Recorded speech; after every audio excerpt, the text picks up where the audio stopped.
નમસ્તે વિદ્યાર્થી મિત્રો, બધાને દિવાળીની ખૂબ ખૂબ શુભકામનાઓ. Happy new year.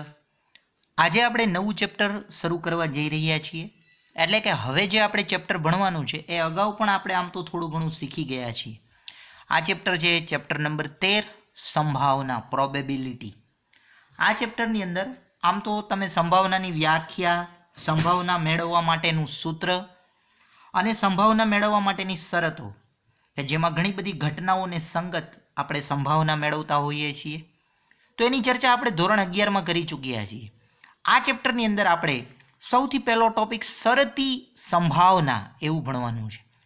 તો અહીંયા નામ પરથી જ તમને ખ્યાલ આવી જાય, શરતી સંભાવના એટલે કે કોઈ એક ઘટના બને એના માટે અગાઉથી કોઈ ઘટના ઉદ્ભવી ચૂકી હોય, એટલે કે એના સંદર્ભમાં કોઈક શરતી ઘટના બનેલી હોય. તો સૌથી પહેલાં આપણે શરતી સંભાવનાની વ્યાખ્યા સમજીએ. આપણે કોઈ ઘટના ઉદ્ભવેલી હોય એને હું ઘટના એફ કહી દઉં. તો ઘટના એફ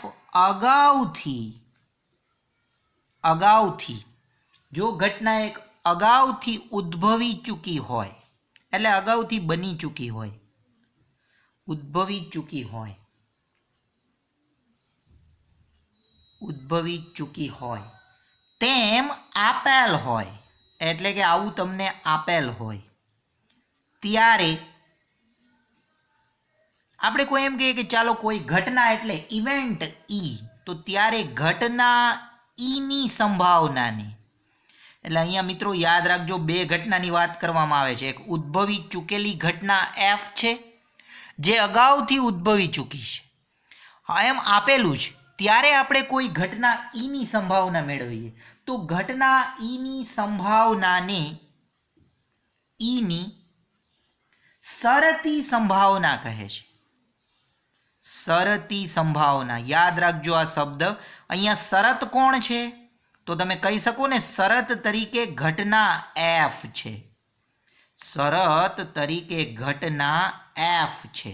ટૂંકમાં ઘટના એફ એ શરત છે.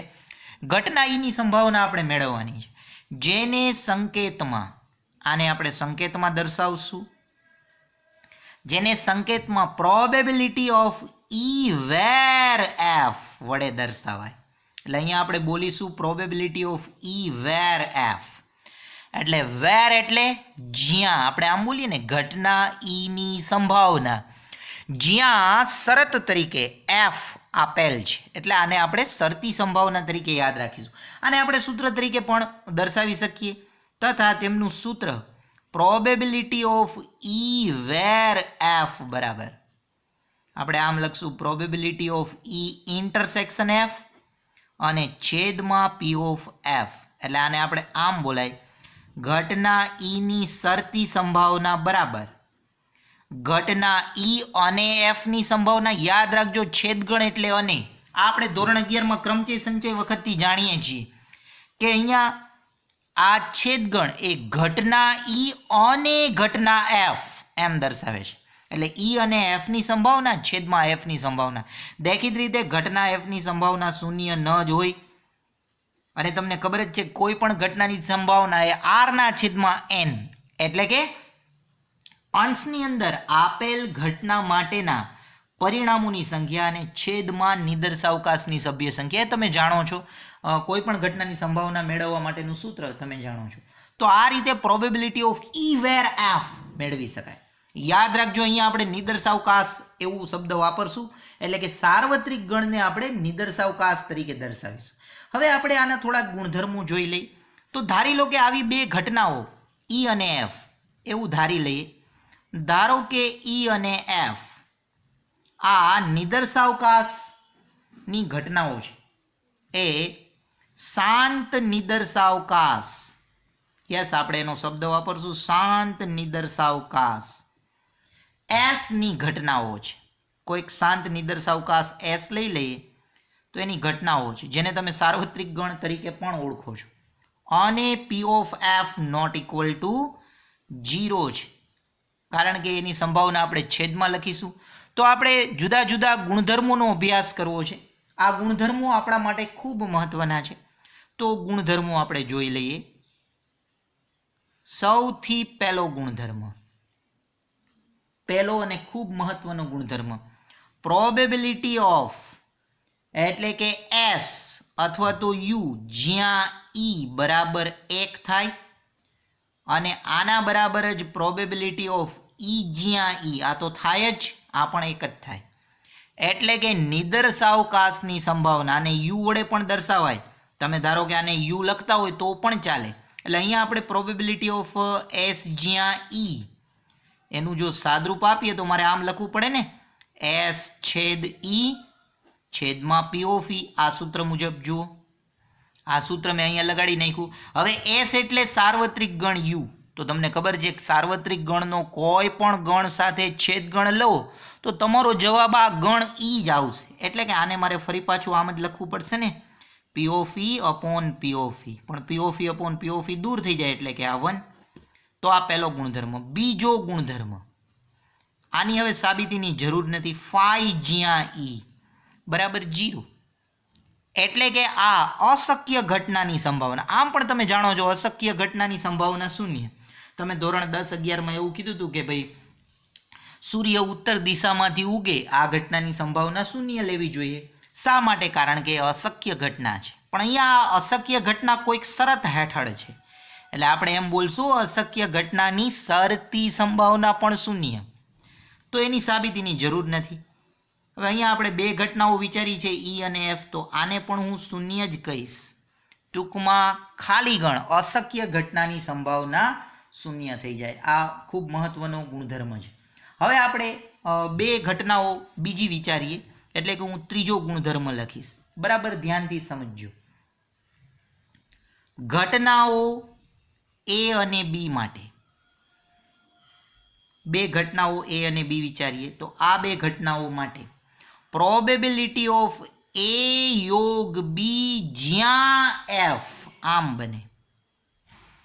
એટલે કે એ યોગ બી ઘટનાની શરતી સંભાવના. તો તમને ખબર હશે કે તમે એ યોગ બી માટેનું પરિણામ શીખી ગયા છો. પી ઓફ એ યોગ બી બરાબર યાદ કરો, P of A plus P of B minus P of A છેદ બી. બિલકુલ આ જ રીતે આને આપણે દર્શાવશું પી ઓફ એ જ્યાં F plus P of B જ્યાં એફ અને માઇનસ પી ઓફ એ છેદ બી જ્યાં એફ. તો આ રીતે જે આપણે સૂત્ર અગાઉ ભણી ચૂક્યા છે એ જ સૂત્રની મદદથી આ સૂત્ર આપણે નક્કી કરી શકીએ. તો આ ગુણધર્મો છે શરતી સંભાવનાના. હવે આના કેટલાક નિયમો, તો આ નિયમો પણ આ જ રીતે આપણે બનાવી શકીએ. આ ગુણધર્મોની મદદથી આપણે અલગ અલગ ઘટનાઓ માટે પણ વિચારી શકીએ. જો એ અને બી અલગ અલગ ઘટના હોય તો તમને ખ્યાલ છે અલગ અલગ ઘટના માટે એ છેદ બી ખાલી ગણ થશે. તો આપણે જોઈએ, જો એ અને બી અલગ અલગ ઘટનાઓ હોય, પરસ્પર અલગ ઘટનાઓ હોય,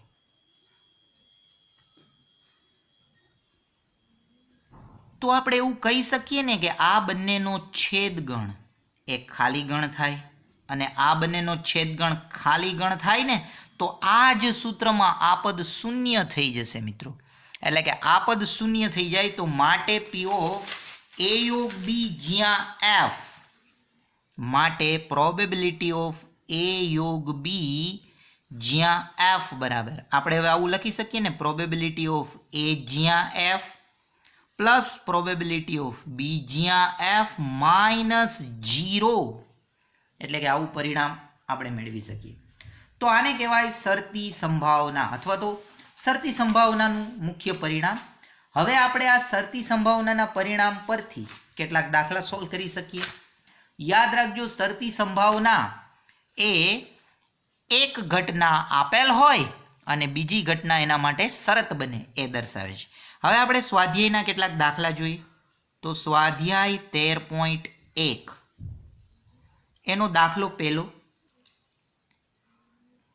એમાં તમને આપેલું છે ઘટનાઓ ઈ અને એફ માટે. ઘટનાઓ ઈ અને એફ માટે બે ઘટનાઓ આપેલ છે. આ બે ઘટનાઓ માટે પી ઓફ ઈ બરાબર 0.6 એટલે ઘટના ઈની સંભાવના 0.6, પી ઓફ એફ બરાબર 0.3 અને પી ઓફ ઈ છેદ એફ એટલે કે ઈ અને એફની સંભાવના એ 0.2 છે. તો આપણો પ્રશ્ન એમ છે કે probability of E where F અને probability of F where E આ બંને શોધો. તો અહીંયા મિત્રો તમારે સીધું સૂત્ર જ લગાડવાનું છે. તમારી પાસે સૂત્ર તૈયાર છે. આ બંને શરતી સંભાવના છે. આ પહેલો પ્રશ્ન એ ઘટના ઈની સંભાવના શરત એફના સાપેક્ષે છે, એટલે કે એફ શરત છે, ઘટના ઈની સંભાવના. તો હું સીધું સૂત્ર લખીશ ઈ વેર એફ. આને આપણે આ રીતે દર્શાવશું ઈ છેદ એફ છેદમાં પી ઓફ એફ. આ સૂત્ર યાદ રાખો. શરતી સંભાવનાનું સૂત્ર તમારે યાદ રાખવાનું. ઈ જ્યાં એફ, તો અંશમાં સંભાવના કોની લખવાની? બંનેની. અહીંયા બંનેની એટલે ઈ અને એફનો છેદગણ.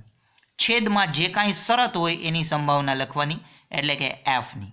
તો પી ઓફ ઈ છેદ એફ એ આપણા માટે 0.2 છે અને પી ઓફ એફ એ આપણા માટે 0.3 છે. તો આને હું 2/3 આવું લખી શકું. બરાબર છે. આ જ રીતે પી ઓફ એફ જ્યાં ઈ. તો અહીંયા સૂત્ર કેમ બનશે? જો અહીંયા તમારું સૂત્ર આ રીતે બની ગયું એફ જ્યાં ઈ. તો આને મારે ફરી પાછું આમ લખવું પડશે ને, એફ છેદ ઈ છેદમાં પી ઓફ ઈ. હવે એફ અને ઈ આમ તમે વિચારો તો એફ અને ઈ અને એફ સમાન થાય એટલે આ 0.2 જ થશે. જ્યારે પી ઓફ ઈ ઘટનાની સંભાવના, ઘટના ઈની સંભાવના એ 0.6 તમને આપેલી છે. એટલે તમારો જવાબ ફરી પાછો 2/6 એટલે કે 1/3 આમ રહેશે. તો હવે તમે આવા પ્રશ્નો સોલ્વ કરી શકો સહેલાઈથી. દાખલો બીજો આ જ પ્રકારનો છે, તો એ તમે હવે હોમવર્કમાં કરી શકો. દાખલા નંબર 3 એમાં તમને આવું આપેલું છે પી ઓફ એ બરાબર 0.8, પછી ઘટના બીની સંભાવના 0.5 અને ઘટના બી જ્યાં એની સંભાવના આ તમને આપેલી છે 0.4.